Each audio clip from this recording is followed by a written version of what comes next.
زازان نام کا ایک گویہ تھا، بغداد میں گاتا تھا، آواز بڑی سریلی تھی، بڑے لوگ اس کے گرد جمع ہو جاتے. حضرت عبداللہ ابن مسعود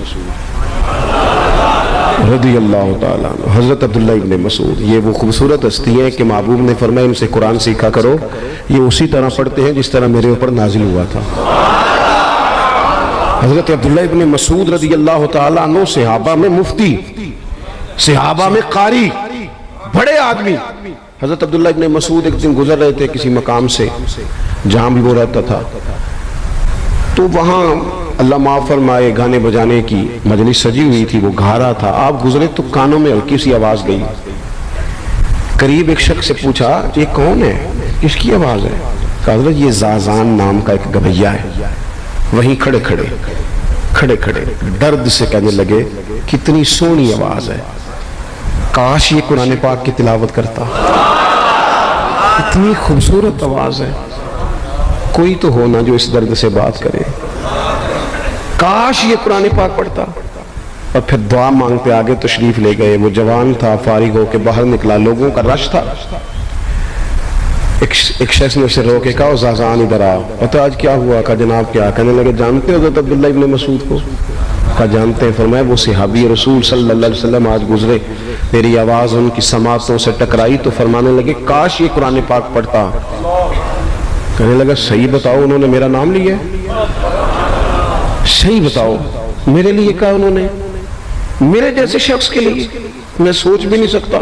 میں کہاں وہ کہاں، میرا نام لیا ہے. کہاں؟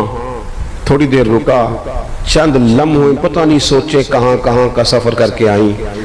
وہ ساری سوچیں درد بن کے آنسو بنی، اور پھر آنسو داڑھی پہ ٹپکے چہرے پہ آئے. پھر لوگوں سے پوچھنے لگا گھر کا پتہ بتاؤ گے؟ کہا وہ فلاں جگہ پہ موجود ہیں. دوڑا گیا، دروازے پہ دستک دی، حضرت عبداللہ ابن مسعود ہے. کہا کون ہو بیٹا؟ کہنے لگے حضور میں وہی ہوں جس کے بارے میں آپ نے کہا تھا کاش یہ قرآن پڑھتا. میں آ گیا ہوں، پڑھا دے مجھے قرآن پاک، پڑھا دے. کوئی بیٹھا ہوا مجھے دور دعا دیتا ہے، میں ڈوبتا ہوں پر سمندر اچھال دیتا ہے. کسی سے تو آپ پیغام حق کہیں، کسی کو تو دعوت خیر دیں. یہ سب سے بڑا بھلا ہے اگر کسی بد اخلاق کو با اخلاق کر دو گے نا، اس کی بیوی سکون میں آ جائے گی، اس کی ماں آرام سے سونے لگے گی، اس کا باپ کہے گا وہ حد ہو گئی، میرا پتر ٹھیک ہو گیا، تمیز سے بات کرنے لگا ہے. بچے پریشان ہوتے ہیں، بچے. حضرت سیدنا جنید بغدادی کہتے ہیں میرے ماموں تھے حضرت سری سختی، میں اپنے ماموں سے ہی بیعت تھا، انہی کی خدمت میں رہتا تھا. فرماتے ہم جا رہے تھے، ایک دن انہوں نے چھڑی پکڑی ہے، ایک ہاتھ میں مجھے تھاما. تھوڑا آگے گئے تو رش تھا، چند لوگ کھڑے. تو سری سختی مجھ سے کہنے لگے جنید دیکھ تو صحیح رش کیوں ہے. تو میں گیا تو ایک نوجوان شراب پی ہے، معاذ اللہ نشے میں دھت لیٹا ہے، ارد گرد لوگ کھڑے، اور وہ چونکہ پوری طرح اس پر نشہ غالب ہے تو اول فول باتیں کر رہا ہے. لوگ بھی اس کے ساتھ جو ہے وہ ہنسی مذاق کر رہے ہیں، اس کا مذاق اڑا رہے ہیں، رش ہے. میں نے آ کے کہا حضور دفع کرے. ایک شرابی لیٹا ہے، لوگ بھی مذاق اڑا رہے ہیں، اور بس ایسے شغل لگا ہوا ہے. سارے لوگ تماش بین نہیں ہوتے. حضرت فرمانے لگے نہیں جنید ایسے کیسے چلے جائیں، چل نہ مجھے لے چل. کہتے ہیں بوڑھے شیخ، ہاتھ میں نے تھاما تو وہاں لے گیا. حضرت نے لوگوں کو ڈانٹا چلو دوڑو. پرانے زمانے میں لوگ بزرگوں کی حیا کرتے تھے، سب لوگ وہاں سے چھٹ گئے. کہتے ہیں مجھے فرمانے لگے جنید جا پیالے میں پانی لا. کہتے ہیں میں ایک پیالے میں پانی بھر کے لایا. انہوں نے اپنے بوڑھے ہاتھوں سے اس کا منہ دھویا، اس کے چہرے پہ پانی ڈالا، اس کا منہ صاف کیا، پھر اسے کھڑا کیا، اسے گھر بھیجنے کو کہا. کہتے ہیں وہ وہیں ایک کونے میں سائیڈ پہ ہو گیا تو حضرت نا منہ دھو کے نا تھوڑی دیر چپ کر گئے.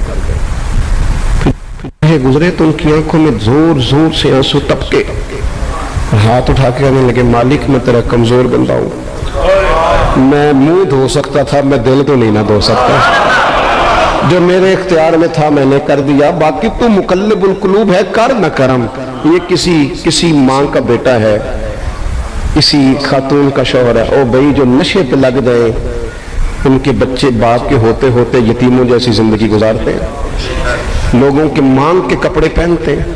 کسی نے کہا تھا اگر دشمن سے زیادہ بدلہ لینا ہو تو اسے قتل نہ کرو، نشے پہ لگا دو. معاذ اللہ اتنا لوگوں نے کتنا عام نشہ ہو گیا. کہا اللہ میں نہ منہ دھو سکتا ہوں، دل نہیں، دل تو دھو سکتا ہے، دھو دے.